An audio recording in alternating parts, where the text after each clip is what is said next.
नमस्कार प्रिय विद्यार्थियों, स्वागत है आपका वीकेएस फिजिक्स एकेडमी में। आज हम इंटीग्रेटेड क्लासेस के लिए इंपॉर्टेंट क्वेश्चन अपलोड करना शुरू कर रहे हैं, जिसमें सबसे पहले मैं वीडियो अपलोड कर रहा हूं बीएससी बीएड थर्ड ईयर के विद्यार्थियों के लिए, क्योंकि उनकी डिमांड ज़्यादा है। टेलीग्राम वगैरह पे वो ज़्यादा कमेंट कर रहे हैं। बाकी विद्यार्थी भी कमेंट करें, फर्स्ट ईयर विद्यार्थी, सेकेंड ईयर विद्यार्थी जिनको इम्पोर्टेंट क्वेश्चन की वीडियो चाहिए, ज़्यादा कमेंट करेंगे तो उनकी वीडियो पहले बना दी जाएंगी। ठीक है, तो इंटीग्रेटेड थर्ड ईयर जो क्लास है BSc BEd third year, exam उनके अभी 2024 में लगभग जून के लास्ट में या जुलाई में होने की संभावनाएं हैं। तो अपने अपने हिसाब से आपने पढ़ तो रखा होगा, कितनी तैयारी कर रखी होंगी वो आप सभी अपने खुद ही जानते हैं।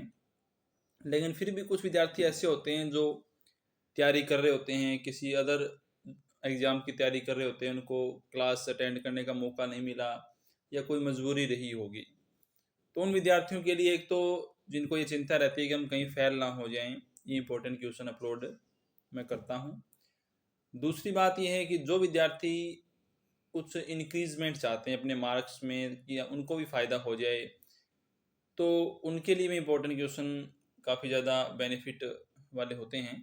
क्योंकि हमें क्वेश्चन, जैसे जो विद्यार्थी रेगुलर पढ़ रहा है, स्टार्टिंग से जो विद्यार्थी पढ़ता आया है, पूरी सेशन में उन्हें क्लासें लगाई हैं या अपने सेल्फ स्टडी जैसे भी उसने पढ़ा है, तो वैसे उसको रिक्वायरमेंट नहीं है क्योंकि उसका पूरा मटेरियल तैयार है। तो वैसे उसको कोई रिक्वायरमेंट नहीं है, कुछ भी आए वो कर ही देगा। फिर भी इंपॉर्टेंट क्वेश्चन में होता है कि लास्ट के टाइम में, एग्जाम के टाइम में इतना कुछ पढ़ने के लिए उसके पास थोड़ा सा टाइम कम रह जाता है।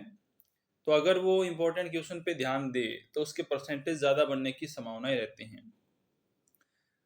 तो कहने का अर्थ ये है कि हमारी जो वीडियो है जिसमें हम इम्पोर्टेंट क्वेश्चन बताते हैं, वो सभी प्रकार के विद्यार्थियों के लिए लाभदायक है। यानी जो विद्यार्थी शुरू से नहीं पढ़ रहे हैं उनके लिए भी है, और जो विद्यार्थी रेगुलर पढ़ रहे हैं उनके लिए भी है। तो आज हम पेपर फर्स्ट, जो कि आपका सॉलिड स्टेट और इलेक्ट्रॉनिक्स का पेपर है, इसके इम्पोर्टेंट क्वेश्चन अपलोड कर रहे हैं। और टेलीग्राम आप ज्वाइन कर सकते हैं, इंस्टाग्राम पर हमें फॉलो करके मैसेज कर सकते हैं। अगर आपको नोट्स वगैरह चाहिए तो आपको बिल्कुल एक मिनिमम चार्ज के साथ नोट्स प्रोवाइड करवा दिए जाएंगे और उन नोट्स से बाहर कुछ भी नहीं आएगा। चैनल सब्सक्राइब जरूर कर लीजिएगा, क्योंकि हमारे मोस्ट ऑफ वीडियो विद्यार्थी देखते हैं, चैनल सब्सक्राइब नहीं करते हैं, देखते हैं बस छोड़ देते हैं। चैनल सब्सक्राइब जरूर कर लीजिए, जिससे हमें मोटिवेशन मिले और हम आपके लिए और ज़्यादा मेहनत करते रहें। चलिए शुरू करते हैं।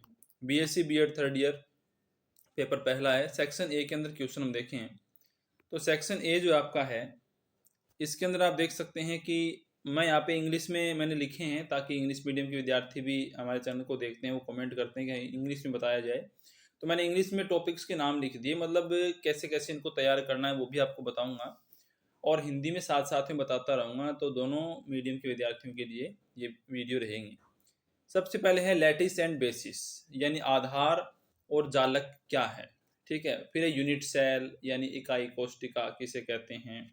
परमिटिव सेल, अभाज्य कोष्टिका किसे कहते हैं। हो सकता है इन दोनों के अंदर आपको अंतर भी पूछ लिया जाए, डिफरेंस क्या है।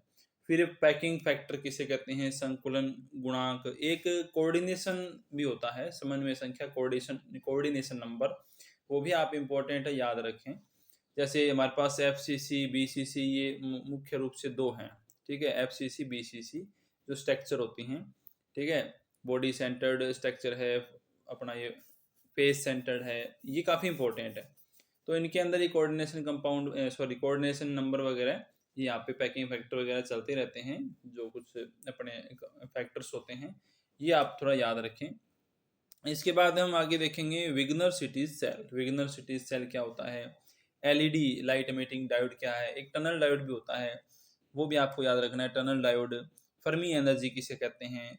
ब्लॉक थ्योरम का स्टेटमेंट आपसे पूछ सकते हैं, ब्लॉक थ्योरम बोलते हैं, ये ब्लॉक थ्योरम, ब्लॉक हिंदी में बोलेंगे इसको, इसका स्टेटमेंट क्या है।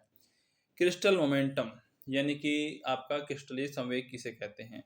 और एक यहाँ पर इलेक्ट्रॉन का इफेक्टिव मास वगैरह भी इसके अंदर ही आता है, इलेक्ट्रॉन का प्रभावी द्रव्यमान काफी इंपॉर्टेंट है।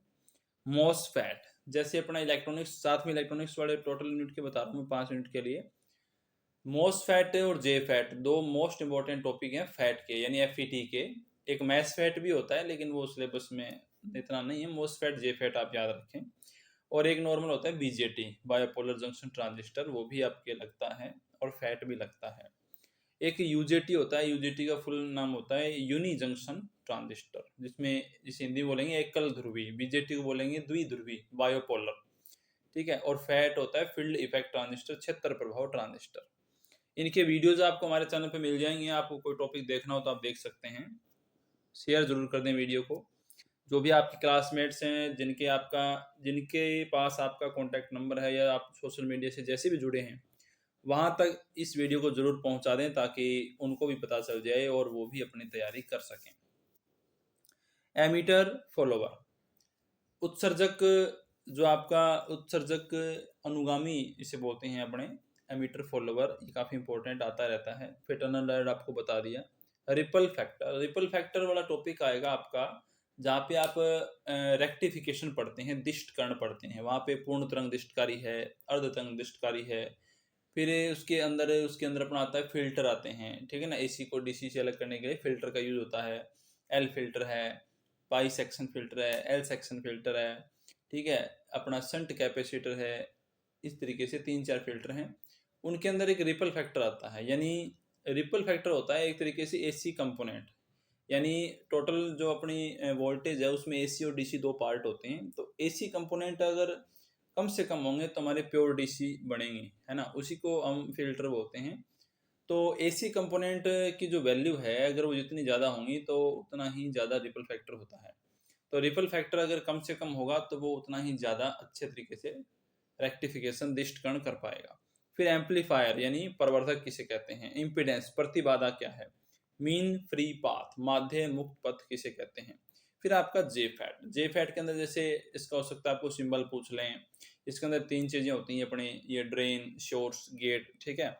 फोनोन, ये क्रिस्टल वाले में मिल जाएंगे आपको, ध्वनि क्वांटम को बोलते हैं फोनोन, फोटोन नहीं बोल रहा मैं, फोनोन बोल रहा हूँ, थोड़ा सा याद रखें। डिबे टेम्परेचर, डिबाई टेम्परेचर से बोलते हैं। डिबोई मॉडल है अपनी विशिष्ट ऊष्मा ज्ञात करने का, स्पेसिफिक हीट फाइंड करने का। एक डिबोई मॉडल है, एक आइंस्टीन मॉडल है। डिबोई मॉडल है वो बीएससी बीड में लगता है, और आइंस्टीन मॉडल आया नहीं, ठीक है, वो जनरल बीएससी में लगता है। फिर डिबोई कट ऑफ फ्रीक्वेंसी, अंतक आवर्ती क्या है। इसके अंदर डेफिनेशन टाइप आप देख लेना, टॉपिक जो आप पढ़ रहे हो उसमें डेफिनेशन जहाँ जहाँ से बनेंगी वहाँ वहाँ की बातें हम कर रहे हैं। मैग्नेटिक ससेप्टिबिलिटी यानी चुंबकीय प्रवृत्ति किसे कहते हैं। होल इफेक्ट काफ़ी इंपॉर्टेंट है। होल इफेक्ट वैसे देखा जाए तो सेक्शन बी में भी आ सकता है, सी में भी आ सकता है। होल गुणांक, जैसे होल प्रभाव क्या है, ठीक है ना। होल प्रभाव के अंदर क्या होता है कि ये कोई कंडक्टर है, उसके ऊपर हम एक डायरेक्शन में इलेक्ट्रिक फील्ड लगाते हैं, एक डायरेक्शन में करंट फ्लो करते हैं। तो जो थर्ड डायरेक्शन है परपेंडिकुलर, उसमें मैग्नेटिक फील्ड प्रोड्यूस हो जाता है, मैग्नेटिक फोर्स अप्लाई हो जाता है। फिर है अल्फा और बीटा, ये जो अपने ट्रांजिस्टर के अंदर होते हैं पैरामीटर, प्राचल जिसे बोलते हैं, अल्फा बीटा, ठीक है। ये अल्फा बीटा क्या होते हैं ये आपको बताना है। फिर है सुपर कंडक्टिविटी, अति चालकता किसे कहते हैं। सुपर कंडक्टिविटी के अंदर जो रेजिस्टिविटी है, प्रतिरोधकता, वो जीरो हो जाती है, ठीक है। माइसनर इफेक्ट आपने सुना होगा, काफ़ी इंपॉर्टेंट है माइसनर प्रभाव। ये सारे वीडियोस हमारे चैनल पे पड़े हुए हैं, आप इन टॉपिक का नाम लगा के आगे वीकेएस फिजिक्स एकेडमी लगा देना, आपको मिल जाएगा। Solar cell, what is the solar cell, काफ़ी इंपॉर्टेंट है, सेक्शन सी में भी आ सकता है सोलर सेल। नैनो ट्यूब्स किसे कहते हैं, है ना। ग्राफेन किसे कहते हैं। ये काफ़ी इंपॉर्टेंट टॉपिक्स आपके रहेंगे। तो ये टॉपिक्स जो हैं अगर आप वो सारे तैयार कर लेते हैं तो मुझे नहीं लगता कि आपका जो सेक्शन ए है, जो 10 क्वेश्चन आएंगे, वो ऑलमोस्ट आपके हो जाएंगे। नेक्स्ट सेक्शन बी की हम बात करें, वीडियो को शेयर ज़रूर कर दें, बार बार आपसे कह रहा हूँ मैं, ईमानदारी से शेयर कर दें ताकि हमें मोटिवेशन मिले, हमारे अच्छे लोगों तक, अच्छे विद्यार्थियों तक हमारी वीडियोस पहुँचे और हम और ज़्यादा मेहनत करके मोटिवेट होके वीडियो बना सकें। क्योंकि जब आप वीडियो देख लेते हो, लाइक नहीं करते हो, शेयर नहीं करते हो, सब्सक्राइब नहीं करते हो, तो हमें ऐसे लगता है कि बच्चों का रिस्पॉन्स ही नहीं आ रहा है, बच्चे देख भी नहीं रहे, तो फिर हम वीडियो कैसे बनाएं। तो एक डीमोटिवेशन आ जाता है और हम वीडियो नहीं बना पाते हैं, डिले हो जाते हैं वीडियोस की, चलो कल बना देंगे, परसों बना देंगे। और अगर आप अच्छे रिस्पॉन्स देते हो, आप लाइक करते हो, कमेंट करते हो, शेयर करते हो, तो अच्छा रिस्पॉन्स वीडियो पे मिलता है। तो ये होता है कि हाँ, बच्चे अच्छे रिस्पॉन्स ले रहे हैं, बच्चे पढ़ रहे हैं, तो हम तुरंत वीडियो बनाते हैं। जैसे एक दिन में हम 2 वीडियो भी बना सकते हैं फिर, ठीक है ना। तो इसलिए आपको बोल रहे हैं कि आप शेयर करें, लाइक करें, कमेंट करें। सेक्शन बी के अंदर अपना टॉपिक है हाइस्ट्रेसिस यानी सेथिल्य वक्र, जिसे आपने नाम सुना होगा, चुंबक की प्रॉपर्टी वाला होता है ये। फेरोमैग्नेटिक डोमेन थ्योरी, ठीक है, लोह चुंबकीय डोमेन सिद्धांत क्या है। डिबोई मॉडल पूरा डिटेल से विशिष्ट ऊष्मा के बारे में है, आपको पूरा ध्यान रखना है। डिबोई मॉडल की लगभग 2-3 पार्ट में वीडियो चैनल पे अपलोड है, पूरा डिटेल से एक्सप्लेन किया हुआ, आप देख सकते हैं। इसकी जो कुछ लिमिटेशन वगैरह भी होती हैं, कुछ कंडीशंस भी हैं, एज्यूम्पशन कह सकते हैं, वो सारी की सारी बताई हुई हैं वीडियो के अंदर। फिर आरसी एम्पलीफायर, ठीक है, आरसी एम्पलीफायर क्या कहते हैं इसको, प्रवर्धक वगैरह है, आवर्ती अनुक्रिया वगैरह, कपल्ड ऑक्सीलेटर, इसके अंदर और चीजें चलती हैं। Fermi Dirac distribution, Fermi Dirac distribution यानी फर्मी डिराक वितरण, ये भी काफी बढ़िया टॉपिक है और हो सकता है सेक्शन सी में भी पूछ लिया जाए, तो आपको टॉपिक अच्छे से तैयार करने हैं। फिर है होल इफेक्ट, होल इफेक्ट मैंने आपको बताया सेक्शन ए में पूछ सकते हैं, बी में थोड़ा ज़्यादा और पूछ सकते हैं, सी में हो सकता है और ज़्यादा डिटेल्स इसके साथ कुछ ऐड करके पूछ लिया जाए। फिर एक लोड लाइन का कॉन्सेप्ट आता है ट्रांजिस्टर यूनिट के अंदर, काफ़ी इंपॉर्टेंट है load line, DC load line, AC load line. ये वीडियो आपको सारे मिल जाएंगे, बार बार मैं कह रहा हूँ आपको, ये नहीं कि भाई ये अब कहाँ देखें, हमारे पास तो मटेरियल नहीं है। मटेरियल आप इंस्टाग्राम पे हमें फॉलो करके मैसेज करें, आपको मटेरियल मिल जाएगा। और वीडियो आपको देखनी है, टॉपिक क्लियर करना है, तो आप हमारे चैनल के ऊपर टॉपिक का नाम लगाएं और आगे चैनल का नाम लिख दें, यूट्यूब पर आपको वीडियो मिल जाएंगी। मॉसफेट, मॉसफेट जैसे अभी आपको बताया था, metal oxide semiconductor field effect transistors का पूरा नाम होता है। जेफेट मॉसफेट की वीडियो पड़ी हुई है। फिर है डिस्टेंस बिटवीन लैटिस प्लेन्स यानी जालक तलों के मध्य दूरी कैसे ज्ञात की जाती है। डी जो अपना फॉर्मूला होता है वो आपको यहाँ पर बताना है, ठीक है। जालक तलों के मध्य दूरी ज्ञात करने का ये सॉलिड स्टेट का टॉपिक है, काफी इंपॉर्टेंट चलता रहता है। फिर ये ऑपरेशन एम्पलीफायर वाले की यूनिट आती है, उसमें इन्वर्टिंग है, नॉन इन्वर्टिंग एम्पलीफायर क्या होते हैं, है ना। और एनर्जी बैंड, ऊर्जा बैंड सिद्धांत क्या है कुचालक में, यानी कंडक्टर, सेमीकंडक्टर और इंसुलेटर के लिए होता है। तो फिर नेक्स्ट है सी बी, सी ई और सी सी यानी common base, common ammeter, common collector configuration किस तरीके से होता है ट्रांजिस्टर के लिए। और फिर एक बायस स्टेबिलिटी, बायस स्थायित्व। ये टॉपिक्स आपको ज़्यादा मतलब ज़्यादा इन पे लोड देना है, आपको ज़्यादा ध्यान रखना है इनका, ज़्यादा इनको पढ़ना है, क्योंकि यही बार बार घूम फिर के आते रहते हैं, क्योंकि इंपॉर्टेंट टॉपिक्स हैं। फिर हम बात करें सेक्शन सी की, तो सेक्शन सी के अंदर ज़्यादा तो मैं आपको नहीं बताऊंगा, क्योंकि सेक्शन बी वाले क्वेश्चन भी सेक्शन सी में आ जाते हैं, तो हमें इनको पूरा तैयार करना है, वो कहीं भी आए चाहिए। सेक्शन ए के लिए हमें थोड़ा डेफिनेशन टाइप थोड़े 50-60 शब्दों में आंसर देना होता है, रेंज की जो लिमिट होती है 50 शब्दों की होती है। जे फैट की जो मैं बात कर रहा था, जे फैट सेक्शन सी में अब की बात आने की संभावनाएं हैं इसकी। जे फैट, इसके अलावा ब्लोच थ्योरम डिटेल से, क्रोनी पेनी मॉडल भी एक लगता है, वो भी काफ़ी इंपॉर्टेंट है, उसकी भी वीडियो हमने अपलोड कर रखी है। ब्रेग इक्वेशन सॉलिड स्टेट के अंदर लगती है, काफ़ी इंपॉर्टेंट है। और ब्रेग इक्वेशन के साथ एक और बताऊं आपको, जो इसके अंदर आता है लाउवे लाउवे इक्वेशन आती है, लाउवे डिफ्रैक्शन वगैरह कह सकते हो, ब्रेग इक्वेशन को ही इसमें हम एक्सप्लेन करते हैं, ठीक है। तो ये दोनों इंटर रिलेटेड है, इनको अच्छे तरीके से तैयार कर लेना। ऑपरेशनल एम्पलीफायर के अंदर इसकी एप्लीकेशन काफ़ी आती हैं ऑपरेशन एम्पलीफायर की। जैसे ऑपरेशनल एम्पलीफायर की प्रॉपर्टी आपसे पूछ सकते हैं सेक्शन ए के बारे में, कि इसकी कोई 2 प्रॉपर्टी बताओ। इंटीग्रेटर और डिफरेंटरेटर, अवकलक और समाकलक बार बार आता रहता है ऑपरेशनल एम्पलीफायर की एप्लीकेशन में। और एक है फुल वेव रेक्टिफायर, पूर्ण तरंग दिष्टकारी, ठीक है। ये टॉपिक्स आपके इंपॉर्टेंट रहेंगे जब आप पेपर फर्स्ट को तैयार करेंगे, बीएससी बीएड 3rd ईयर के विद्यार्थी।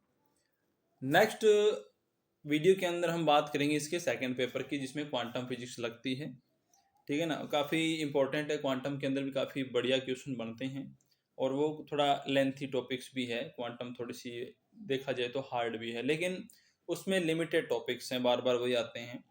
तो यहाँ पर इस पेपर के अंदर 2 ब्रांच आप कह सकते हैं, एक सॉलिड स्टेट और एक इलेक्ट्रॉनिक्स मिली हुई हैं, और उसके अंदर मोस्टली आपकी क्वांटम है, ठीक है। तो उम्मीद है कि ये वीडियो आपको अच्छी लगी होगी, और जैसा कि प्रीवियस ईयर्स के अंदर हमने क्वेश्चन बताए, एग्जाम में क्वेश्चन काफ़ी आए, विद्यार्थी ने काफ़ी कमेंट भी किया। जो पुराने विद्यार्थी हैं वो तो जानते ही हैं, जो नए विद्यार्थी हैं जो पहली बार जुड़ रहे हैं हमारे साथ, उनको इस एग्ज़ाम के बाद पता चल जाएगा कि जो क्वेश्चन बताए गए वो हमारे लिए काफ़ी बेनिफिट देने वाले हैं। तो चैनल सब्सक्राइब जरूर करें, लाइक करें, कमेंट करें और शेयर ज़्यादा से ज़्यादा करें। मिलते हैं नेक्स्ट वीडियो में। धन्यवाद।